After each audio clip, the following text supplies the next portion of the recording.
Të nderuar shikues, ja ku po ritakohemi sërish, në fakt tashmë ka ardhur momenti që të flasim pak më shumë mbi ekonominë, mbi tema që lidhen me ekonominë dhe bizneset më saktësisht. Në fakt do flasim për konsulentët, apo si quhen anglisht consulting, dhe në fakt do fokusohemi tek bizneset e vogla dhe të mesme. Përse duhet marr konsultim nga jashtë? Përse duhet angazhuar konsulent? Cila është puna e tyre dhe në fakt, sa në Maqedoni ekziston kjo kultura e angazhuarit të konsulentëve dhe si është situata nga jashtë? Këto përgjigje nuk do i marrim vetëm nga një folës, por plot shumë folës të cilët na vinë këtu në televizionin Alsat për të shprehur rëndësinë e konsulencës dhe për atë se si dhe në çfarë mënyre ndihmojnë konsulentët për bizneset e vogla dhe të mesme. Kështu që vazhdojmë dhe i ndjekim të gjitha përgjigjet që ata kanë për të na thënë neve sot dhe jo vetëm, por edhe në periudhën në vijim, ku ne do transmetojmë dhe do japim emisione dhe biseda së bashku me konsulentë të ndryshëm të bizneseve për të folur mbi konsulencën e bizneseve, ndihmën që mund të japim, por edhe shumë dimensione të tjera të saj, kështu që i vendosim ripat e sigurimit dhe vijojmë dhe i ndjekim përgjigjet. Zašto je potrebno malите i srednjите предприятия да користат консултантски услуги, кои се придобивките од истите?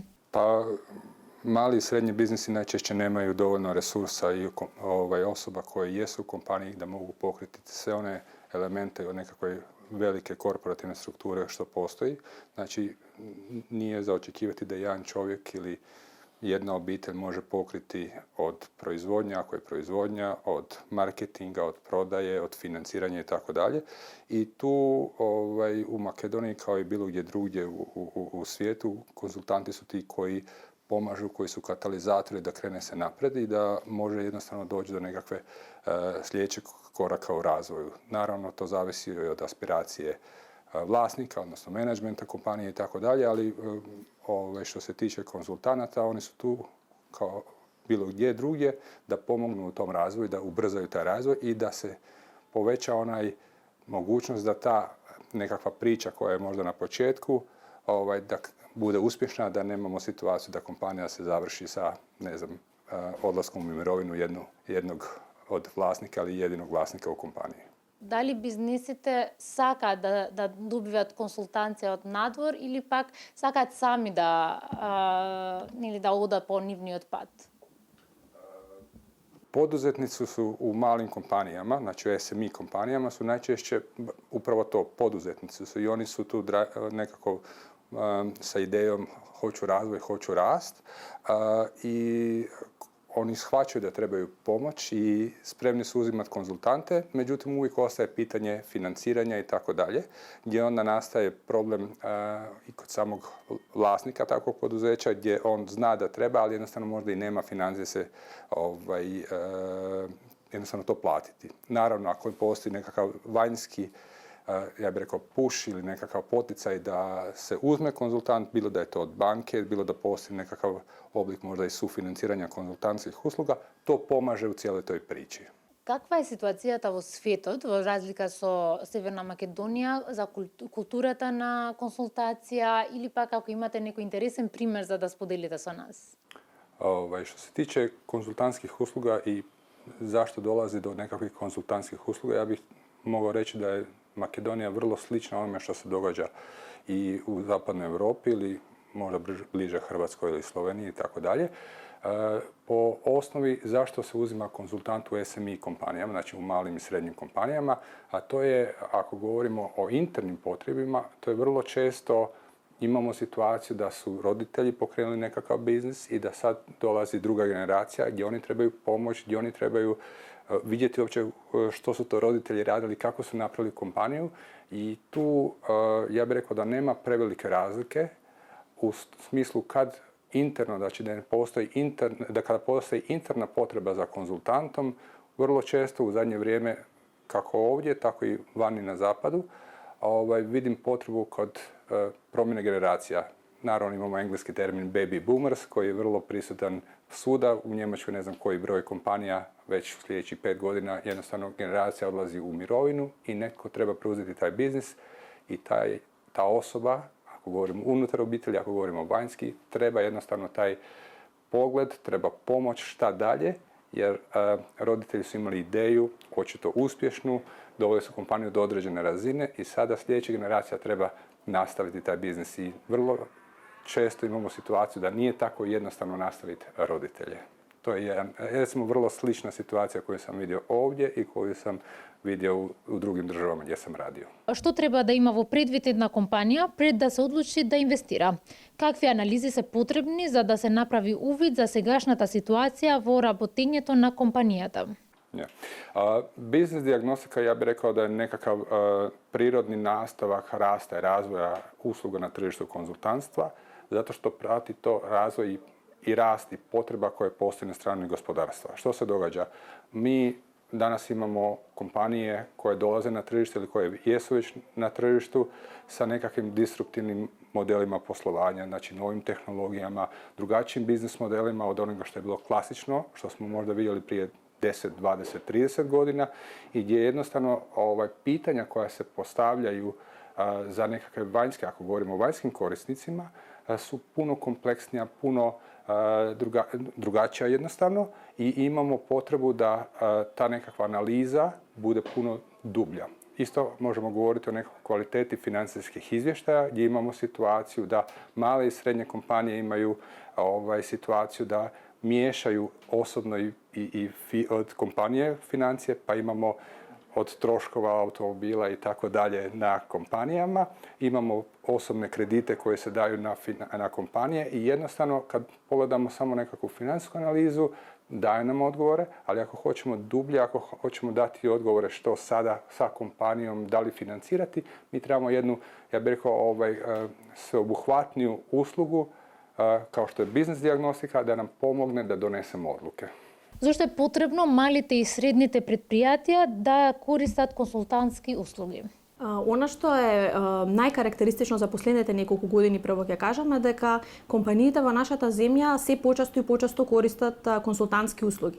Ако направиме една споредба од последните 5 до 7 години, може да видиме дека компаниите се притиснати во постојано од некоја криза. Прво имавме ковид, па потоа имавме енергетската криза, па потоа дојдоа царините од САД и некако компаниите се во постојана трка за остварат профит, да остварат маргини и имаат постојано се соочени со некои секојдневни проблеми, како на пример им доцнат нарачките од Кина, место 2 месеци сега се доставуваат за 4 месеци, имаат проблеми со вработените, немаат доволен број или е намалена продуктивноста и затоа самите компании, менаџерите, собствениците се повеќе гледаат вредност во консултантските услуги. Ние како консултанти сме, можам да кажам, пообјективни, затоа што ги гледаме работите од надворешната страна од компанијата и не секогаш луѓето внатре во компанијата можат да видат што вистински се случува. Тука е всушност нашата вредност, односно можеме да ги детектираме проблемите и на тој начин всушност да им помогнеме на самите компании да ги решат тие проблеми. Нашите, на пример, сме имале клиенти кои што доаѓаат кај нас, кои што викаат мене ми треба стратегија за развој, мојата компанија нели стагнира во последните неколку години, но ние самите кога ќе започнеме со анализата на компанијата, всушност се покажува дека не е проблем само стратегијата, туку на пример сме имале случаи каде што немале соодветна организацијска структура. Процесите треба да се коригираат, нема комуникација меѓу тимовите и затоа е битно консултантот да ја утврди кој е точниот проблем на компанијата, затоа што не секогаш видувањето на самите собственици е всушност тоа што им треба.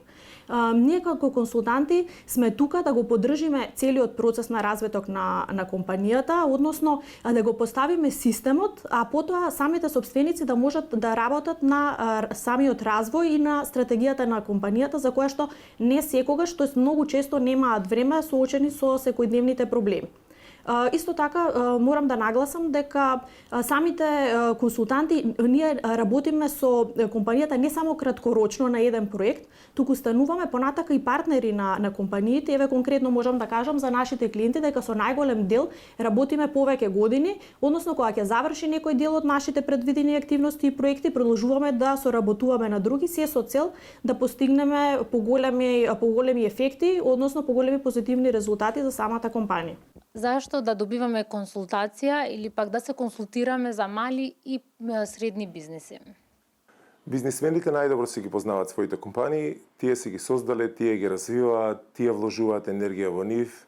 Меѓутоа, ние имаме и физичко тело кое што е наше, ама и за него бараме помош. Одиме кај доктор, прашуваме, правиме лабораториски анализи и на база на тоа ни даваат совети.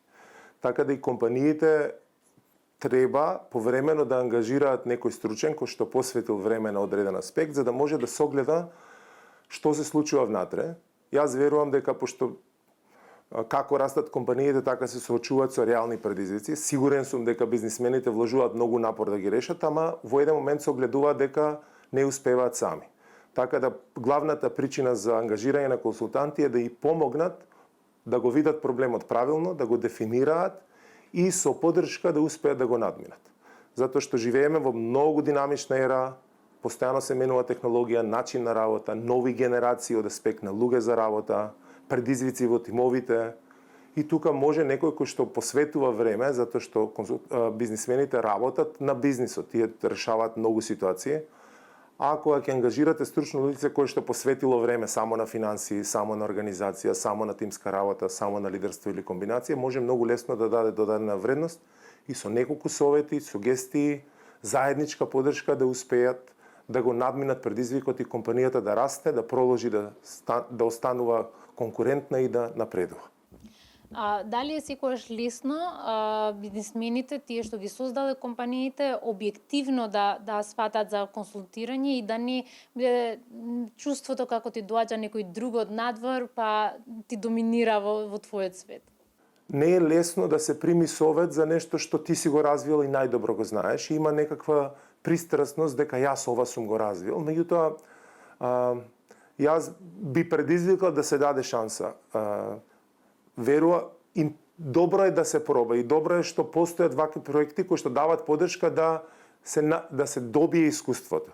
Се поддржува диагностиката за да луѓето искусат и да видат дека кога ќе дојде стручно лице може да ти помогне да ги видиш работите од друга перспектива, да ти помогне да видиш дека тука ова науката некаде го објаснила, дека у суштина овој проблем се базира на ова и ова е решението и тоа е истражено. Така да има отпор, посебно во држава како нашата, кај што немаме толку предприемачка историја, луѓето уште учат да прават бизниси, немаме бизниси кои што станале глобални. Така да реален е предизвикот и сега прашањето е како консултантот навистина кога ќе влезе прво да создаде доверба, а потоа во тек на работењето да покаже дека ова дава ефект. И ако тоа е суштински така, имаме искуства кои што се долгорочни соработки, се продлабочуваат, луѓето уште бараат. Така да јас ги охрабрувам бизнисмените да се отворат. На крајот на денот тоа е консултација. Можеш да не ја послушаш, ама што ако е добре и ја послушаш и даде ефект. Зашто консултирање или па консултанти за мали и средни бизниси? Пред се за да се намалат трошоците и губитокот на пари во постигнување на целите на бизнисот. Тоа би било кратко решение, односно краток одговор на прашањето. Повеќето мали и средни предпријатија немаат доволно ресурси и потребно е за да ги постигнат целите некое ново знаење или нови вештини и познавања или конекции, кои што има два начини да го направат сами, кои што ќе биде преку проба грешка и трае многу подолго, што во компетитивно време не на сите бизниси им го возможат тоа, или да го купи тоа знаење, што дали како човек внатре или човек од надвор кој што е бизнис консултант, кој што ќе им помогне да ги постигнат своите цели и тоа знаење да го добијат од надвор кој што инаку го немаат во организацијата. Јас би цитирал главни причини, еден мој клиент кој што после неколку години ми кажа вика 3 причини ми треба бизнис консултант зашто го користам. Прво, ни треба некој што ќе направи сеопфатна дијагноза и ќе не види како сме реално со правилни анализи на финансиите, на производството, на продуктите, пазарот, организацијската структура и како се тие поставени во дадената фаза на бизнисот, бидејќи таа се менува. Второ, ни треба некој да е независен, што не е оперативно вклучен и кој што нема интерес во дневните операции, така да може, буквално беше кажано, да ни шамара каде грешиме или каде можеби не ги согледуваме проблемите или каде можеме да направиме напредување. И трето, што некогаш и најосновно, што помага во побрза имплементација на целите. Зашто? Затоа што можеби ChatGPT некој ќе рече па зашто не ChatGPT? ChatGPT дава идеи, меѓутоа бизнис консултантите даваат резултати, бидејќи се уникатни, адаптирани на компанијата и со соодветна дијагноза и соодветни препораки полесно се постигнуваат целите, што значи во време пократко и помало ризик за грешка и помалце пари загубени во непотребни инвестиции на фирмата. Сапон доqëm përgjigje të cilët konsulentët kishin për të na thënë neve dhe në fakt për t'u thënë edhe bizneseve, kështu që mendoj që mos ka më dyshje të shkojmë dhe të angazhojmë për gjithë ata që janë biznismen, që kanë krijuar me shumë mund bizneset e tyre, të angazhojnë konsulentë të cilët në fakt në karrierën e tyre kanë aq shumë përvojë në zhvillimin e bizneseve dhe ndihmën që mund t'ua japin, kështu që pse jo të mos i rrisim bizneset tona duke e shkelur në hapa më të sigurt. Gjithsesi, ky aktivitet është në kuadër të projektit zviceran për modernizim, i cili zbatohet nga Swiss Contact dhe përmbajtja e tij dhe e shprehur në këtë emision nuk duhet konsideruar që pasqyron qëndrimet e donatorit dhe zbatuesit. Bashkë mirupafshim.